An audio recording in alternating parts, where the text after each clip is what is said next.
Do you know the reasons that led the Anunnaki to create human beings? Get ready. Because on this episode you will see the whole sequence of actions that resulted in the creation of humanity. Anunnaki. Episode 7. The Lost Book of Enki. The Fifth Tablet. The Rebellion of the Anunnaki. Anzu and other Anunnaki remained on Lamu with the intention of creating an intermediary way station. Meanwhile, the gigantic ship was heading towards Earth, observing the moon and analyzing the possibility of another way station. Nungal led the ship to the ditch in the waters closest to Eridu, where they disembarked on a pier built by Enlil. Vessels were no longer needed. Enki and Enlil welcomed their sister Ninmah. She told them all the news. What happened on Nibiru and the death of Alalu. The survival of Anzu on Lamu and the construction of the way station. Enki expressed his approval and Enlil was perplexed. Ninmah said, "Anu's decisions are unalterable. It's his word." And another news. I brought relief from illness, I brought the seeds of healing. From her pouch, Ninmah drew the seeds. They would be planted, and after their growth a juice could be made. The Anunnaki must drink this juice and then all diseases will go away, said Ninmah. But these seeds must be sown in a warm and cool place. They need heat and water to feed. Come to the ship, Enlil said to Ninmah. I know the perfect spot for it. Thus, the two brothers entered the ship towards the snow-covered mountains next to the cedar forest. Enlil and Ninmah talked and exchanged love and affection. Ninmah told Enlil about Ninurta, explaining that the prince was ready to join them on Earth. Enlil, father of Ninurta, was the son of Antu, the lawful wife of Anu. He was the legal heir, the successor of Anu. Ninmah was the half-sister of Enlil, mother of Ninurta, and the first daughter of Anu. Extremely beautiful and full of wisdom, Ninmah was skillful and quick to learn. The two, Enlil and Ninmah, caressed each other, but Enlil did not pour his life-giving fluid into Ninmah's womb. And then they headed back to Eridu. On the way, Enlil showed the landscape and presented the Eden in all its extension. And from this Enlil explained his whole plan. Far from Eridu, where the dry land begins, will be my abode. Lhasa will be its name. It will be the place of command. It will be located on the banks of the Buranu, the river of deep waters. A city will arise in the future and its name will be Lagash. Between the two, in the plans, I drew a line, and near will be a city which be called Shurabak, the city of refuge. This will be your city. It will stand on the central line and lead to the fourth city, Nibruki. Nibruki will be the crossing point, the heaven-earth link. It will be home from the tablets of destinies and will control all quests. With Eridu, there will be 5 cities that will exist forever. And then Enlil demonstrated a crystal tablet with several markings and explained that in the future, there will be a place for the ship to arrive from Nibiru to Earth. Ninmah was surprised at the complexity of it all. In this way, she understood Enlil's disagreement with Anu's plan and the creation of an intermediary station on Lamu. It is a magnificent plan, said Ninmah. She was visibly emotional.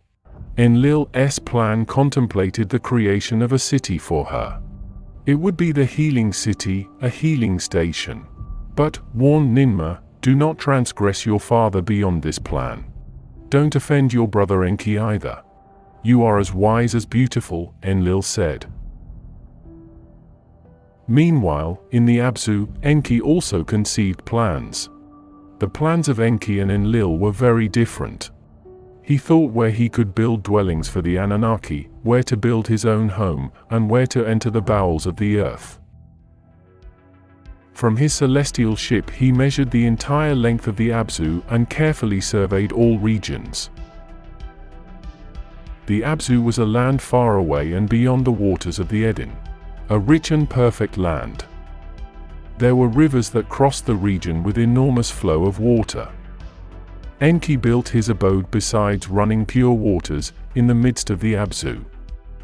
In this land Enki determined the place of the deep, so that the Anunnaki could access the bowels of the earth. Thus, through interior tunnels, they could discover the golden veins. He installed the equipment to crush the extracted gold, what parts and what crushes. Then they would be transported in celestial ships and taken to the landing place in the Cedar Mountains. And from their spaceships would transport the gold to the way station on Lamu. And so, several extraterrestrials arrived on the planet. Some went to the Eden under Enlil's responsibility. Others to the Abzu with Enki.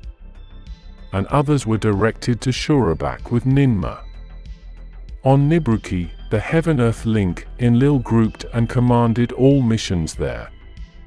Enki traveled between Eridu and the Abzu constantly, overseeing all activities.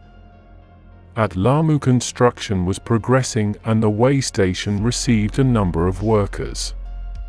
So 2 shahs passed until on the 7th day Anu gave his order in an official pronouncement. On earth that was the 7th day, a day of rest decreed by Enki in the beginning. 600 gathered to follow Anu's pronouncement. Enki with his vizier Isimud and Nungal the pilot, Alagar, the lord of Eridu and Abgul who commanded the landing place. In the Eden Enlil watched the transmission with Ninmah and the maidens of her host who also accompanied her. On Lamu together with Anzu diverse workmen gathered. And then Anu spoke.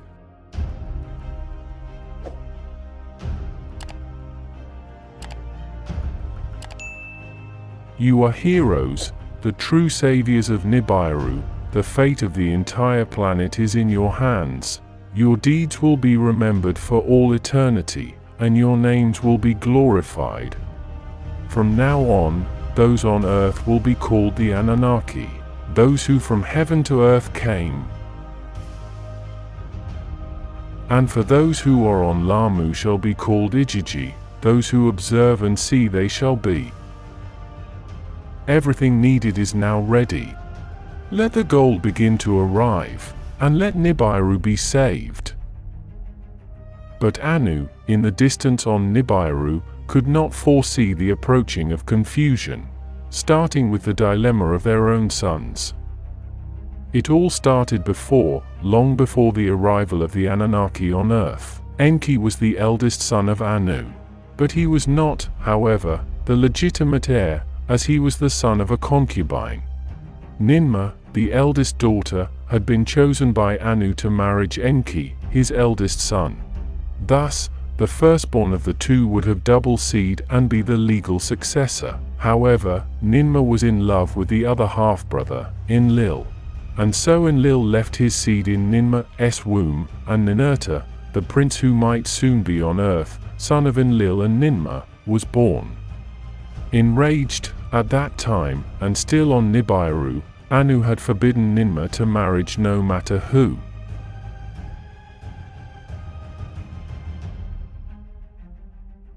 Then Enki married a princess, the daughter of Alalu, the beautiful Damkina.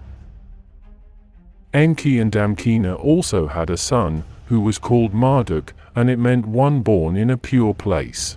Thus Enki, Anu's eldest son, had a son by marriage, Marduk. And Enlil, Anu's rightful heir, had a son, Ninurta, but not by marriage. Enlil's story, in this respect, had been developed on Earth, not Nibiru's. Enlil had fallen in love with Sud, one of Ninmah's maidens, while she was bathing in a cold mountain. Enlil took Sud to his abode in the cedar grove and offered her the elixir of the fruit of Nibiru that grew on earth. the two drank and Enlil made his intentions clear. However, Sud told him about his virginity and that his lips had never kissed anyone. But he laughed and kissed her, depositing the seed of life in her womb. Ninmah deeming the action immoral and denounced Enlil for judgment before the seven who judge. Enlil's sentence was exile to a land of no return, far from all cities. Abgal was Enlil's pilot who took him to a distant land amid inhospitable mountains. And descending the ship to the ground, Abgal said, "Enlil, I did not choose this place by chance. In a cave near here Enki hid the weapons of terror that were in Alalu's ship. Take possession of the weapons, and you will get freedom again." That said, Abgal departed and Enlil was left alone in that place. In the Edin, Sud spoke with her commander Ninmah. She told her that she was pregnant and in her womb Enlil's son had been conceived. Ninmah conveyed the news to Enki, the Lord of Earth, whom at that moment was supreme on earth.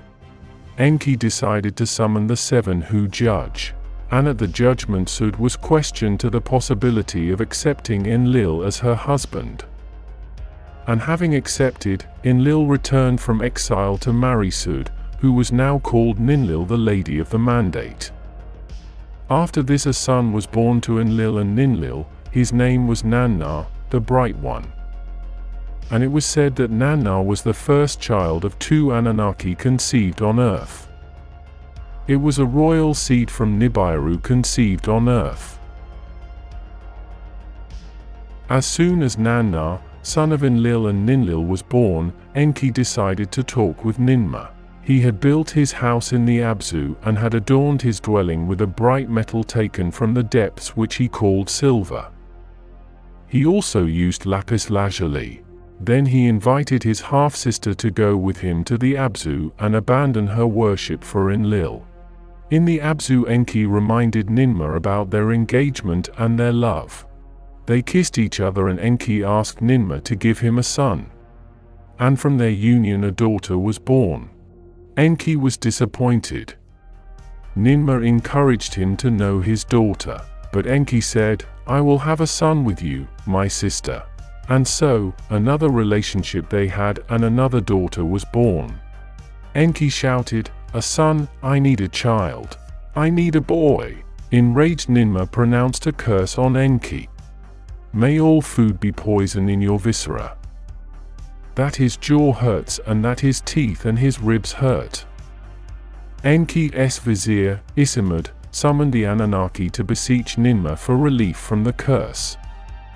And Enki swore to distance himself from Ninmah's private parts, who immediately one by one removed all disease from Enki's body. Ninmah thus returned to Edin to never marriage no one, as was the bidding of Anu her father.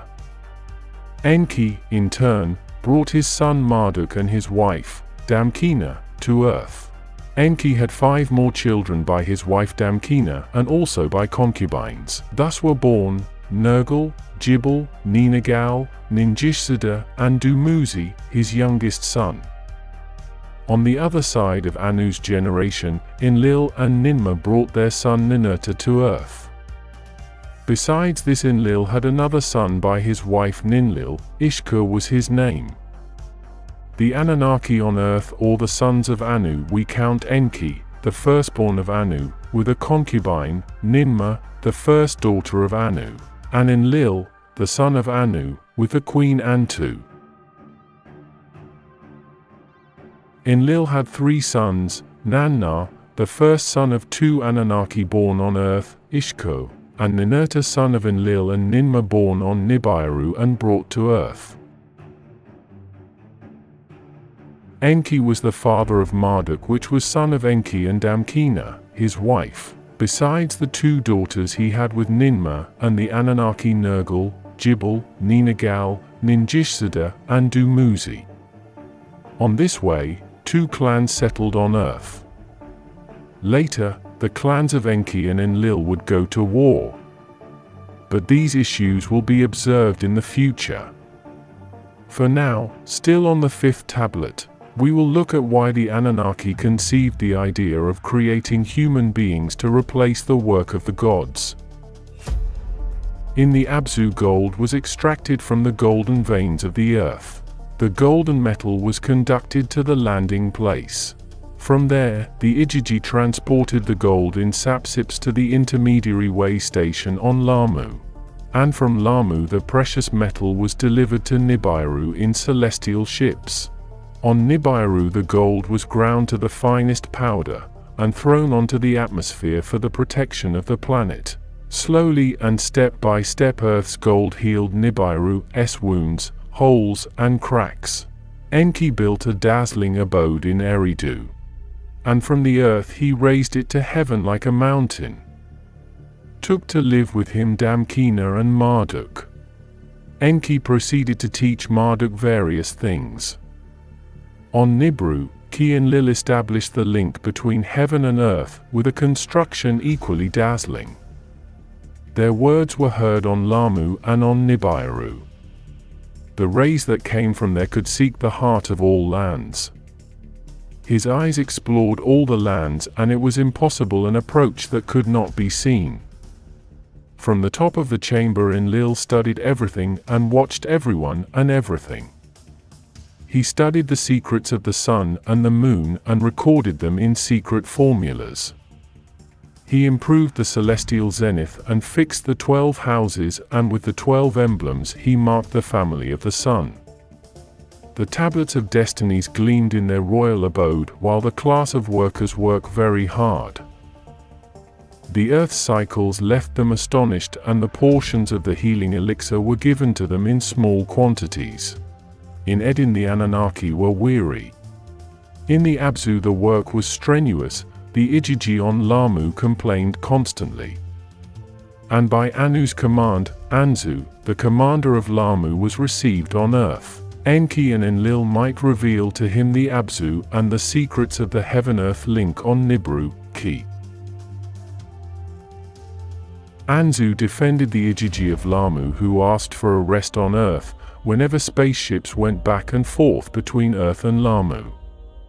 Received in Enlil's chamber, Anzu intended to stole the tablets of destinies.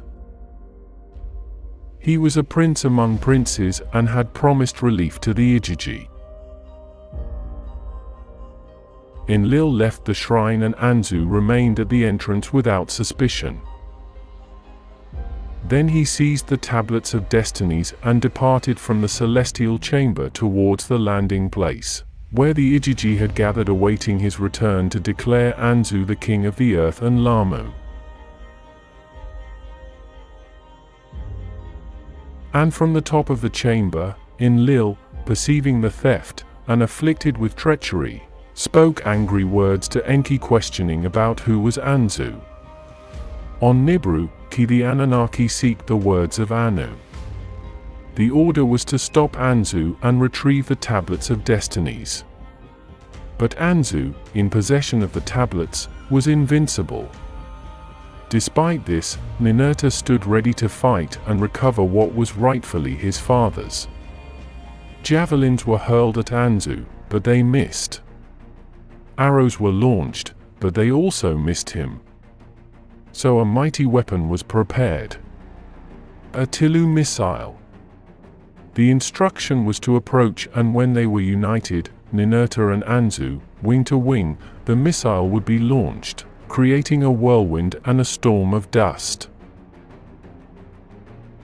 And then, like a ball of fire, Anzu fell. The earth shook, the heavens shook. Ninurta took the tablets of destinies and made Anzu his prisoner. Quickly Ninurta was applauded at the landing place, and the Anunnaki who had been taken prisoner had been freed. And before the judges Anzu was sentenced to death. Then fluid of life of Anzu had extinguished. Ninurta said, "Leave your body to the vultures." And Enki answered, "Lead Anzu's body to Lamu, that it may be buried beside Alalu." The same ancestral seed they both possess. Let Marduk, my son, conduct Anzu's corpse and let him abide there, that he may become Lamu's commander.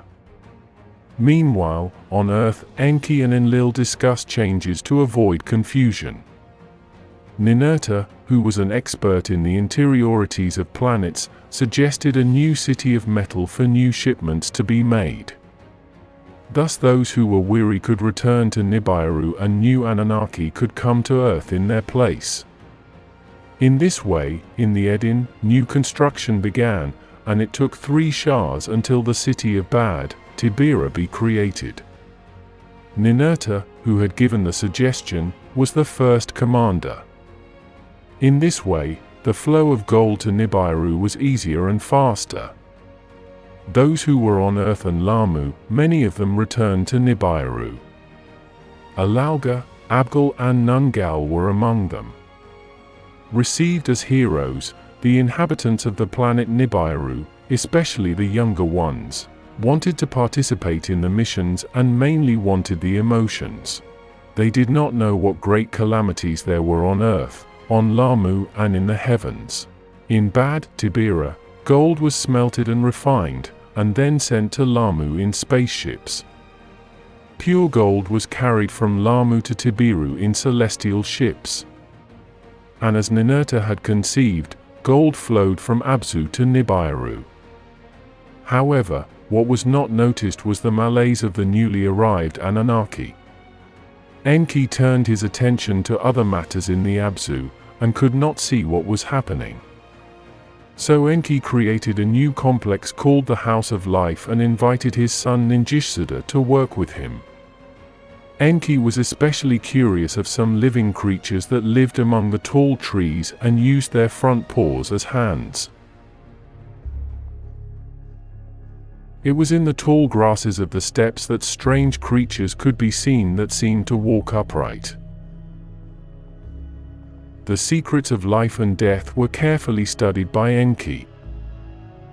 The House of Life was in the Abzu and it had all manner of carefully crafted tools and equipment. Enki was absolutely enchanted and absorbed, fully occupied with his studies. And Ninurta, in Bad Tibira, was the first to notice a decrease in gold mining. Enlil sent Ninurta to the Abzu to find out what was happening. Enujai, the chief officer, accompanied him on the excavations. He had heard the complaints of the Anunnaki with his own ears and had told Ninurta of all he'd heard. The work here is unbearable. Ninurta told the matter to Enki, who quickly called for Enlil. The Lord of Command, Enlil, arrived at the Abzu and settled in an abode near the excavations. That's when a group of Anunnaki workers attacked Enujai, the chief officer of mines. They set fire on their tools, and then approached Enlil's abode in protest. Kalkal, the gatekeeper, barred the door and summoned Nusku, Enlil's vizier. Nusku called out to the Lord of Command from his rest and said, "My lord, we are surrounded. The Anunnaki workers are here, they protest against the heavy work." Enki and Ninurta were summoned. "What is happening?" asked Enlil. "Who instigated this hostility?" Enlil asked. "The rebellion." In unison was answered, "We. All of us." Enlil relayed the events to Anu, who quickly replied, "We need the gold. The work can't stop." Enki pondered, "The work is too heavy, we all know it. The rebellion is not against Enlil, it is against the work." Enujai, the chief mines officer, was freed and consulted. He said, "Since the heat on Earth increased, work is unbearable, intolerable." Ninurta said, "Let the rebels return to Nibiru. And may other Anunnaki come in their place." Enlil asked Enki, "Is it possible to create new tools for the Anunnaki to avoid the tunnels?" Enki said, "Call my son Ninjishsuda, I must speak with him." And after they had talked, Enki announced, "There is a possible solution. Let's create a primitive worker. Lulu will be its name. And may this new being carry the hard work of the Anunnaki on its shoulders." Anunnaki leaders were speechless. Who had thought of a similar solution? Would anyone have thought? And so they called to Ninmah, who was skilled in healing and aid. Ninmah answered, I never heard of anything like it. All beings descend from a seed. Each being developed throughout eternity from another. None came from nothing. Enki smiled and said, How right you are, my sister. Then Enki said, I must reveal a secret of the Abzu. The being we need already exists. All we need to do is brand it with our essence, with the essence of Nibiru, with the Anunnaki essence. Let me create Lulu, the primitive worker, Enki said. And then, in the 6th tablet, in episode 8, we will follow the creation of the first human Anunnaki hybrids, and we will glimpse the unveiling of the true creators of humanity.